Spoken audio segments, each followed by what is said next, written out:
ఆ పంజరంలో చిలక్కి స్వేచ్ఛ రానంత కాలం మరి ఇప్పటికి ఎందుకు జరుగుతుంది సార్? ఇప్పటికి సహకరించాల్సిన అవసరం ఏముంటుంది? ప్రభుత్వంలో లేరు, ఏ వ్యవహారం లేదు, సహకరించే అవసరం లేదు. కనీసం ప్రతిపక్ష నేత నెగ్లెక్టెడ్ కాదు. గా వ్యవహరిస్తే చాలుగా. ఆ? ఆ, ఇప్పుడు మీరు ఒకటి చూడండి, వివేకానంద రెడ్డి మర్డర్ కేసు ఉమ్, ఎందుకు ఖాళీగా కూర్చుంది సిబిఐ ఇప్పటివరకు చెప్పండి. ఉమ్, జగన్మోహన్ రెడ్డి, భారతీ రెడ్డి, విజయసాయి రెడ్డి ఏంటి బాహ్య ప్రపంచానికి తెలియకుండానే వీళ్ళకి తెలిసిందని చెప్పారు కదా. ఉమ్, ఎందుకు తలుపు కొట్టి ఎందుకు విచారించి అట్లీస్ట్ అరెస్ట్ చేయొద్దు. అట్లా అరెస్ట్ తర్వాత సంగతి.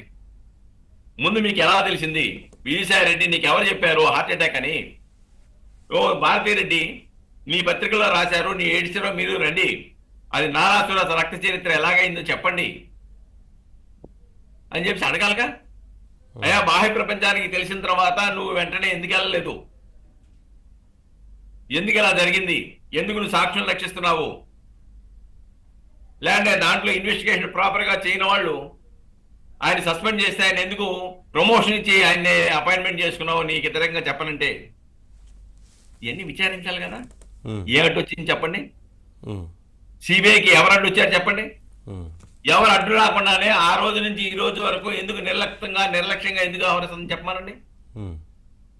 ఎందుకు వాళ్ళని టచ్ చేయట్లేదు వాళ్ళ తలుపుని?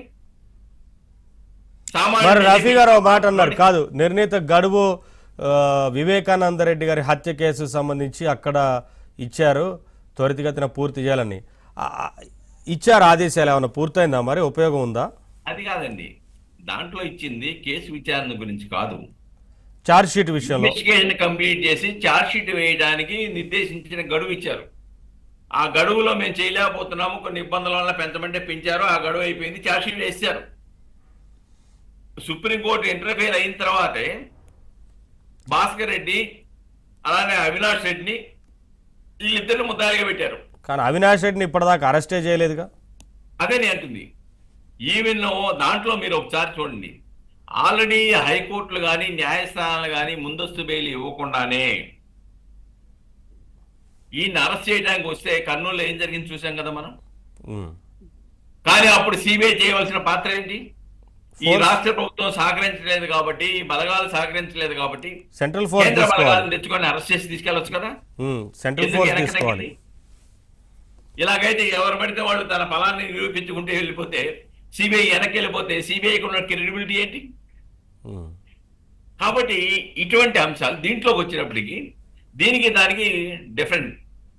ఆల్రెడీ దీంట్లో ఛార్జ్ షీట్ వేశారు. ఉమ్, విచారణ పద్ధతి ప్రారంభించాలి. ఉమ్, ట్రయల్ ప్రారంభించే ముందు డిశ్చార్జ్ పిటిషన్ వేస్తా ఉన్నారు వీళ్ళు. ఉమ్. సిబిఐ కూడా ఒకానొక సందర్భంలో చెప్పింది. మరి ఇది కొనసాగుతూనే ఉంటుందా ఈ కథ, డిశ్చార్జ్ పిటిషన్ల కథ ఎట్లా? ఇప్పుడు సిబిఐ వ్యవహరించే తీరు మీద డిశ్చార్జ్ పిటిషన్లు డిస్పోజల్ అవుతాయి. అది వాళ్ళు వ్యవహరించే తీరుని బట్టి. ఎందుకంటే ఆల్రెడీ కౌంటర్లు వేస్తారు, ఉమ్, ఆల్రెడీ 2-3 సార్లు చెప్పేశారు ఆర్గ్యుమెంట్. దాంట్లో జడ్జీలు బదిలీ అయ్యారు. ఉమ్, కాబట్టి ఇప్పుడు త్వరితగతిన అది వాయిదా పడిన వెంటనే రోజువారీ విచారణ జరపడానికి మేము సిద్ధమండి, ఇదిగో సుప్రీంకోర్టు తీర్పు ఉంది, ఈ తీర్పుని మేము అమలు జరుపుతామండి, మేము రెడీ అని చెప్పాలి. వీళ్ళు ఉమ్, రెడీ అని చెప్తే ఆ త్వరితగత అనేటువంటి సుప్రీంకోర్టు ఆదేశాలకి అమలు చేయడానికి అవకాశం ఏర్పడుతుంది.